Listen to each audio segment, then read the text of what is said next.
From Super League to Olympic distance to age group world records to Kona. Go longer with the right fuel at the right time with SFuels.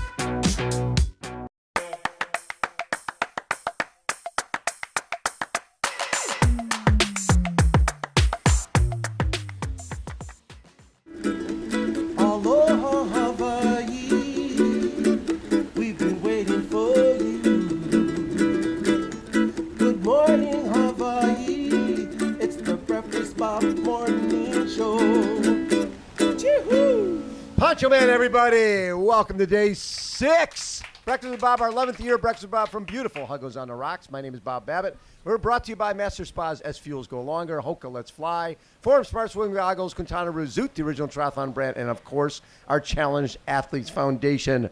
Our next guest, Challenge Roth Champion, Mr. Andi Dreitz. How you doing, Andy? Oh, good to see you, and good to see you finally back here on this island. We've missed it, huh? Oh, so much, yeah. You love it here. I felt never more comfortable coming on this island than this year. And this year I also feel more the spirit, what it's all about. Yes. And also, get one with the heat and try to accept the heat and the surroundings. Yes. And I feel very comfortable. Yeah. Well, the last time we saw you, we chatted before St. George and World Championship, and you were ready to have a great race there. And you were up there on the bike, and you had a horrific crash. And all we heard, I had not chatted with you since, besides sending a note asking how you're doing. But talk a little bit about the crash and the injuries that came out of that. Well, I was totally ready. I was in a good position, holding back and trying to make the way to the front. And then suddenly, the race was over. So a motorcycle crossed into my way and slowed down rapidly. Yes. And I had no chance to come around. And also I was hitting my brakes. So I hit the ground very, very hard before the race even started, really. So it was just at halfway into the bike. So a very tough hit on the ground. How fast were you going? Well, before the crash, I was running 85 k's an hour. 85K? Yeah. And then you had to slam on the brakes and hit the pavement. I was on my brakes, but you of course, can't stop that fast. Motorcyclist versus cyclist is not a fair... No. What were the injuries? I had a broken vertebra and a ruptured muscle, the tensor fasciolate on the left thigh. Yes. And the one on the back, the vertebra, was very painful, but not so tricky in healing up, so it takes more or less just time. But the muscle was more tricky. And also with the back, I was not allowed and not able to move in the beginning. So also the worst part actually was not just after the crash, because the rest of the body was all fit and ready to go, and also not so much affected and also not exhausted. That was trained and on top level. But then since the break and I was not allowed to do anything or to move anywhere, the muscles atrophy, the muscles yes, in the hip and everywhere, they got very, very bad, and I slowly had to build it up. And in the next days and weeks, only doctor visits and no fun. No fun. Well, I look at that was in May. Yeah. How long was the rehab? Because I, to be honest, I was surprised to see you be racing here. I thought you'd be out for the rest of the season. I'm very excited that you are racing here. Well, I was not sure if I can make it back or if I even were able to do the sport anymore. Right, because your career was sort of, you don't know if you can come back from that. The muscle was almost completely gone, torn, and nobody could say me for sure will it heal up or not. So it's just you need to be very careful at the beginning, at the first stage, and then you need the body, or you need to trust the body. And if you have some injuries, the body or the human is also like a natural wonder that can fix many things by itself. Yes. So that's also great to see. And now I feel also almost ready. It looks a little bit different from the outside, but from the inside and working, it's close to before. So when something like this happens, sometimes it changes the way you look at the sport, because before that you go in going, I want to win, I want to be on the podium. When that's almost taken away, your career really was almost taken away. Does that change the way you approach this race?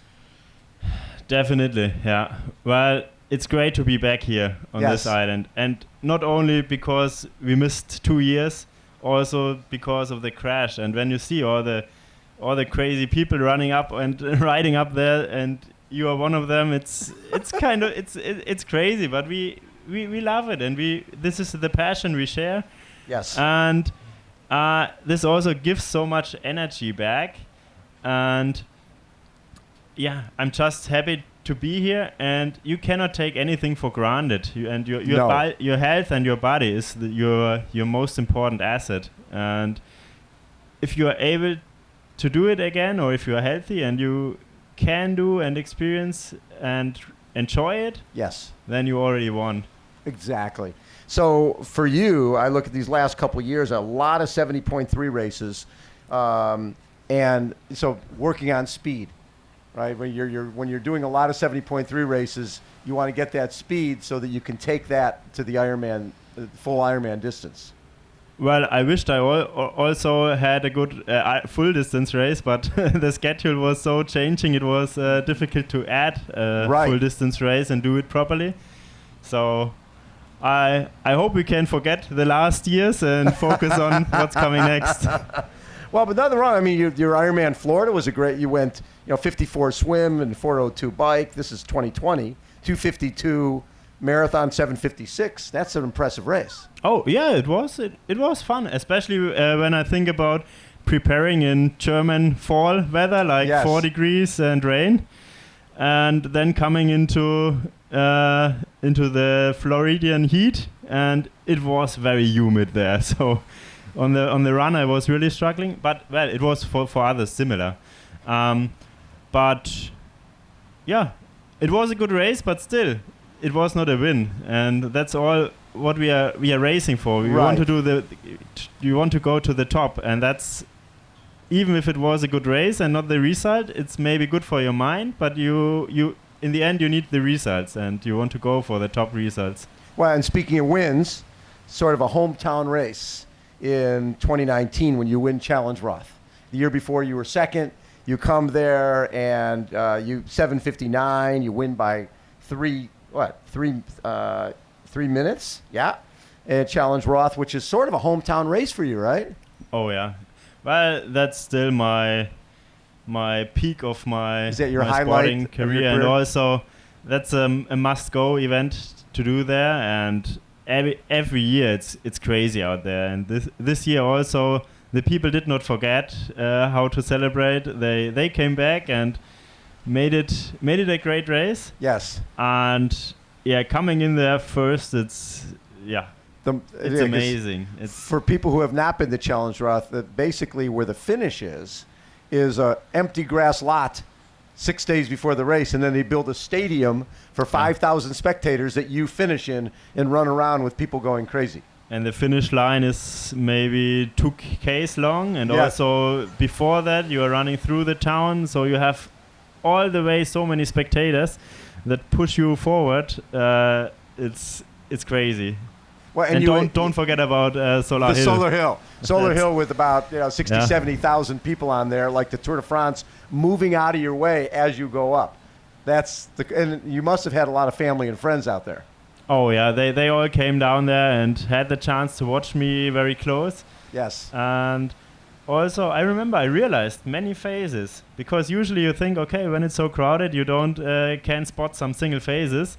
But I also recognized so many people out there, and of course, well, I did not show any emotion, so I was totally in my tunnel. Yes. But I recognized it, and I appreciate it, and I felt very good. That's so cool. And when did you first Sea Challenge Roth? How old were you when you first saw that race or heard about that race and thought, one day I want to win that race? Oh, actually, that's a good question. I don't know. I'm not sure about it. Maybe. You were young. Yes, but not so young. I started quite late with the sport. Yes. I was 19 when I did my first triathlon at all. So I think it was the same age, maybe 1 year before or the same year. Yeah. I love it.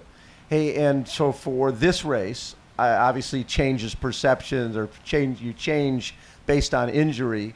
Do you still have the same goal? I'm coming here to win, or do you come here going, listen, I'm just happy I can swim, bike, and run again? Well, coming for the win would be a little bit, a little bit out of the box for this year. Right. But, well, everybody has his dream, and also if the chances are very, very low, I want to take it. Right. And this year I will be more taking care about my energy and hold back more and let the others work more. So it's not always me to have to do the work on the bike. So I still can. I think I still can do the same time split. Yes. But I don't have to do it in the front. I also can ride in the back or in the group for some part of the race. Exactly. And when you made your debut here in 2018 and you got 13th place and your teammate Patrick Lange wins the race, that's a pretty good day. Oh, yeah, definitely. Yeah, but honestly, I was waiting for the wind coming up. And there wasn't enough wind. In this year, it was not. And so you want it windy on Saturday. Windy the better. Yeah, some crosswinds. Yeah, not too bad or not too heavy. Yes. Or especially not some crazy winds, but some steady winds that make it like a fair race, and everybody has to ride on his own. I love it. Andy, I'm so glad you're back healthy. That's the main thing. Just that crash was so nasty, and like you said, you don't know if you're going to get back and be the athlete that you are. Thank you for joining us. How about a big round of applause for Andi Dreitz? Thank you very much. Poncho Man, take us out.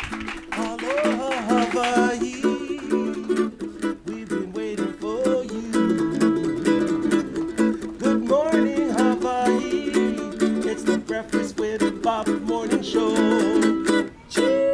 Poncho Man, everybody.